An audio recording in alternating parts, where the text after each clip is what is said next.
Hello friends, welcome to my channel. কেমন আছেন সবাই? আশা করি ভালোই আছেন। তো পৌষ সংক্রান্তির উপলক্ষে শ্রী শ্রী বাবামুনির উপাসনা গেছিল আমাদের বাড়িতে সংক্রান্তির দিন। তো কি হয়েছে তো আপনাদের সাথে আমি ভিডিওটা শেয়ার করছি। দেখুন, কিছু ভিডিও আপনাদের সাথে শেয়ার করলাম। সংহিতা বা অখণ্ড মণ্ডলেশ্বর শ্রী শ্রী স্বামী স্বরূপানন্দ পরমহংস দেবের উপদেশ বাণী, দ্বাদশ খণ্ড। তোমার জীবন অনন্ত, তোমার জীবন অনন্ত ওঙ্কার।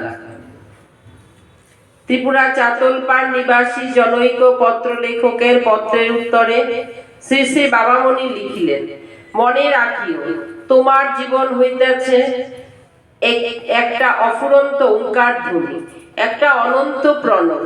ওঙ্কারের মহামন্ত্র গাহিতে গাহিতে পিতৃদেহ হইতে ছটকাইয়া গিয়া উল্কা বেগে মাতৃ জঠরে প্রবেশ করিয়াছিলে। আবার হুতাসনের লেলিহান রসনাগুলিতে উচ্চারিত ওঙ্কার ধ্বনির সঙ্গে সঙ্গে এই দেহকে ভস্মে পরিণত হইতে দেখিবে।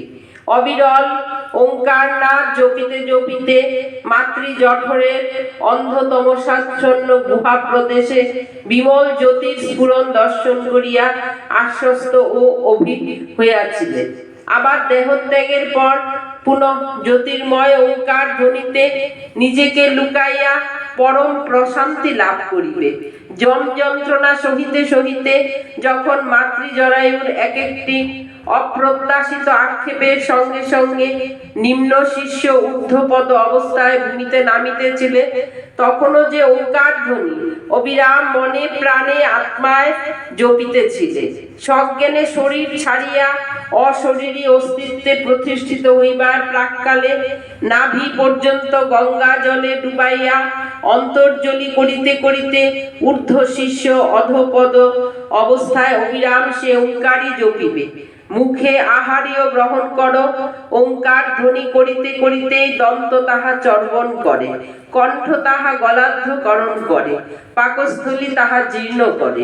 অবিরাম ওঙ্কার ধ্বনি করিতে করিতে রস হয় রক্তে পরিণত, রক্ত হয় মাংস, মাংস হয় মেদ, মেদ হয় অস্থি, অস্থি হয় মজ্জা, মজ্জা হয় ওজ। হৃৎপিণ্ড বিশুদ্ধ শোণিত পাম করিয়া সমগ্র শরীর জুড়িয়া প্রেরণ করে।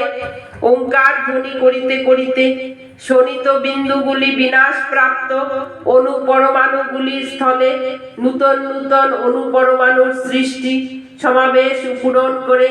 ওঙ্কার ধ্বনি করিতে করিতে মল ত্যাগ, মূত্র ত্যাগ, হাসি কাশি, ফুৎকার ফুৎকার সবকিছু হইতেছে মহানাম ওঙ্কারের ধ্বনি ও প্রতিধ্বনি করিয়া।